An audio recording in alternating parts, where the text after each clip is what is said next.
I took my oath of office on the Bhagavad Gita when I was first sworn into Congress in 2012. I'm a practicing Hindu, and my spiritual practice, my relationship with God, is something that is near and dear to my heart. The interesting thing about the Hindu God is how welcoming the religion is of other religions. Just It's true. how accepting it is. It's so in that way, in many ways, it's one of the most beautiful religions on earth. So for Hinduism, it's also like God can be many. Like, there's also like a aspect where there's it's like a part of all of us. There's like a uniting thing, not a singular figure outside of us. I think one of the things that's most commonly misunderstood about Hinduism that people don't know is that Hinduism is truly a monotheistic religion. That there is one God, and he goes by many names that describe his different qualities and characteristics. And as you pointed out, Hinduism is uniquely a non-sectarian spiritual practice, essentially. It's not a quote unquote religion that you convert into or you leave behind or whatever the case may be. Bhagavad Gita, a central scripture and text that comes from India, literally means song of God.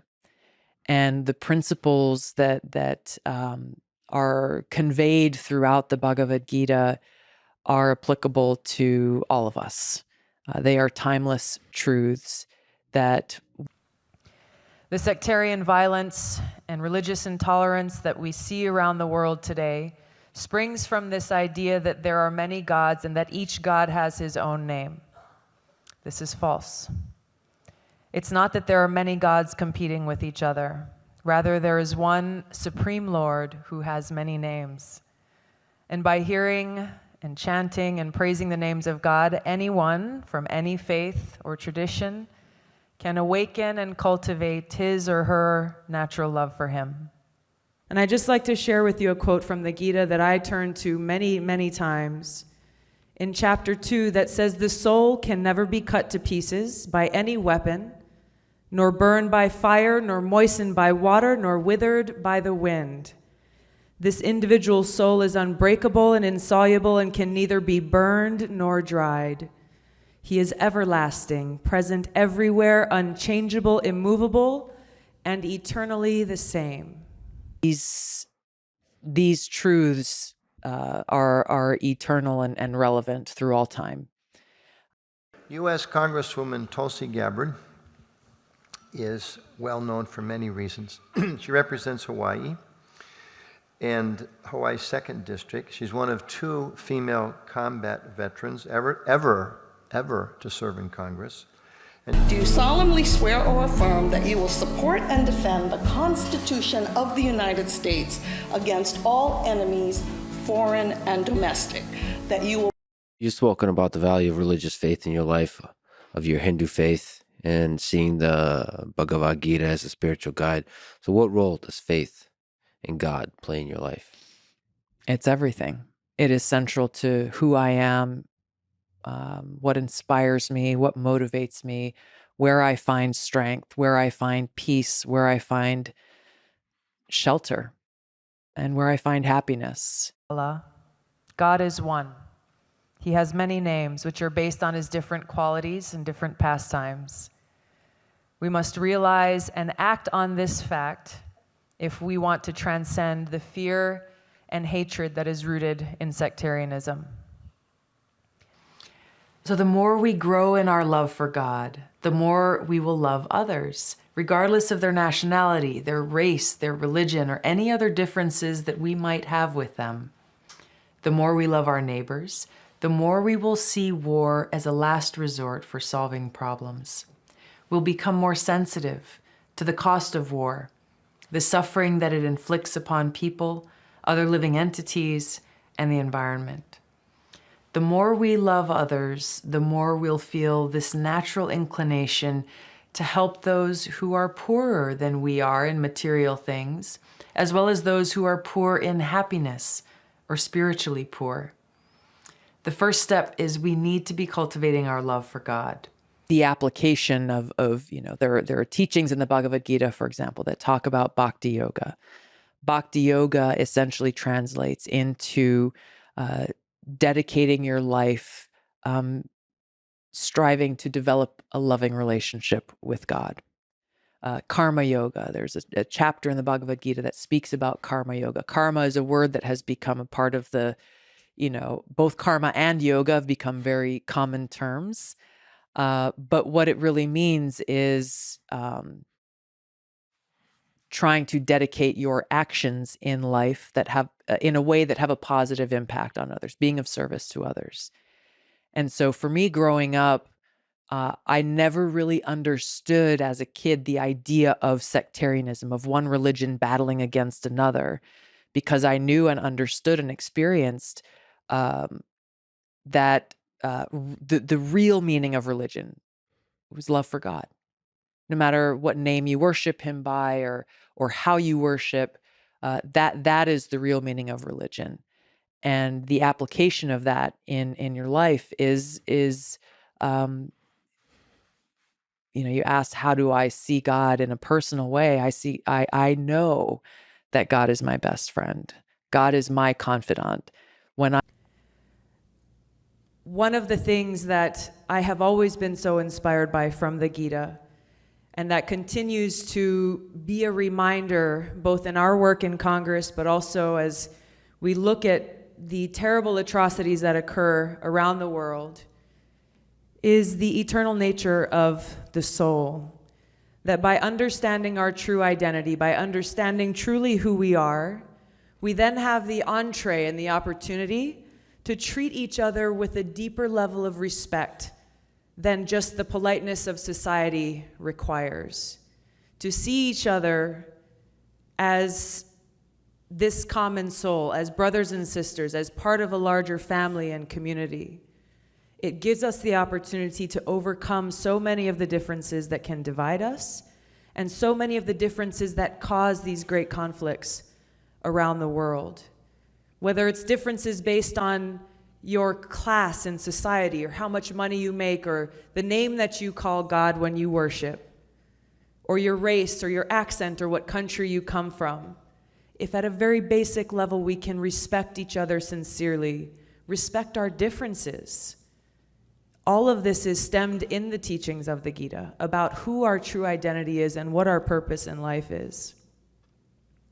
It's so easy for us to get caught up in the day-to-day hustle and bustle of life and lose this perspective that each of us knows deep in our hearts. But it is so important for us to maintain this perspective. Before I left on my first deployment to Iraq in 2005, I had to take a moment, and I sat down at home and wrote letters to my family. I wrote letters to my parents and my 4 siblings. And in the letter, I shared with them how much I love them and everything that I would want to tell them in case I didn't make it home. For me in my life, this was the beginning of what became a very important perspective that I gained about the limited time that we have and the great opportunity that we have been blessed with in these lives to make a positive impact, to make a difference. None of us can escape the fact that there are people in our country, as well as in other parts of the world, who are ashamed to stand and say, I am a practicing Hindu. I worship Krishna. This is unacceptable. Worse yet,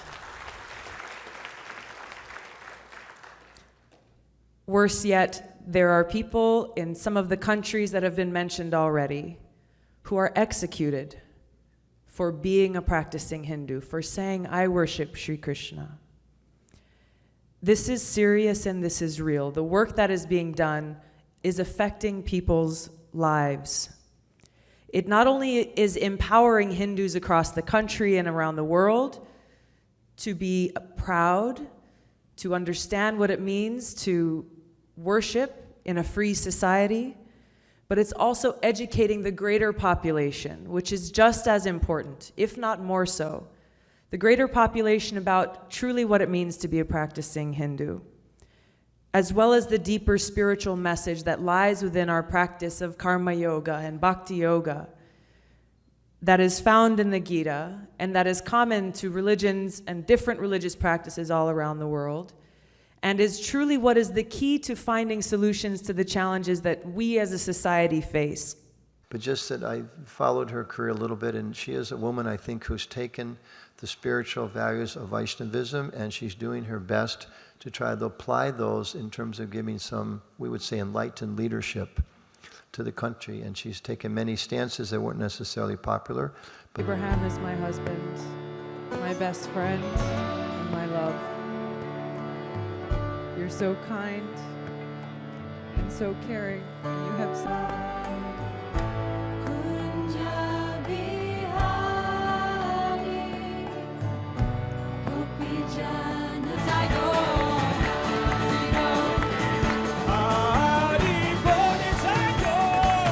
I want to bring up the issue of religion because it is one that we have seen for too long, and we continue to see being used to foment bigotry and elicit fears and suspicions in people because of someone who holds a religion that may be different from the most. We see this in politics all the time. Tulsi Gabbard, she is the U.S. Congresswoman from the state of Hawaii, and she's a Hindu. And because she has been attacked frequently for her Hindu faith, being an American.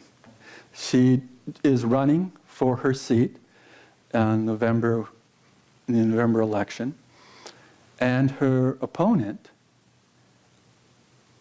literally has called her the devil. And it's a matter of Christianity versus Hindu. Would you let the devil into your home? I mean, unbelievable. But accusations like the type you mentioned are just another form of Hindu-phobic attacks that unfortunately I and so many others, Hindus in this country, have been on the receiving end of. So it causes us to ask the question, what is the cause of this violence and this insanity? Srila Bhaktivinoda Thakur once stated that party spirit or sectarianism is the greatest enemy of mankind. Someone thinks, I'm a Muslim and this person is a Christian, therefore we must be enemies. Or I worship Krishna and this other person worships Allah, therefore we are enemies. This gang mentality is rooted in ignorance of our spiritual identity, our eternal loving relationship with the Supreme Lord and with each other. One of the things that I talked about in my statement of leaving the Democrat Party is because these people, the leaders of this party, are so hostile towards anyone who is a person of faith or those who have their own spiritual practice. You can directly link this hostility towards people of faith and towards spirituality really with their own desire to see themselves as God, to see themselves as controllers and rulers of others, of the people. And so it's no wonder that we hear such hatred and vitriol coming from them rather than allowing God, who sits in every one of our hearts, to inspire that kindness and compassion and understanding and forgiveness that really comes from his unconditional love for every single one of us as people. And recognize that interconnectedness and that we have to stand and speak as one.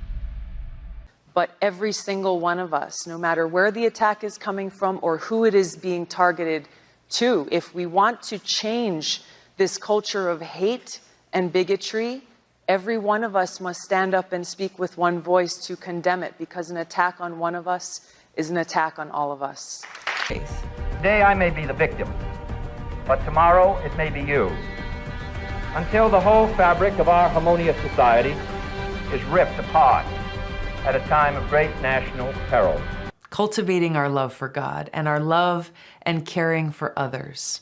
This is the foundation, and this is the solution to all of our problems. Again, my very best wishes to you and your families. Mahalo for all that you do in God's loving service. Namaste. Aloha.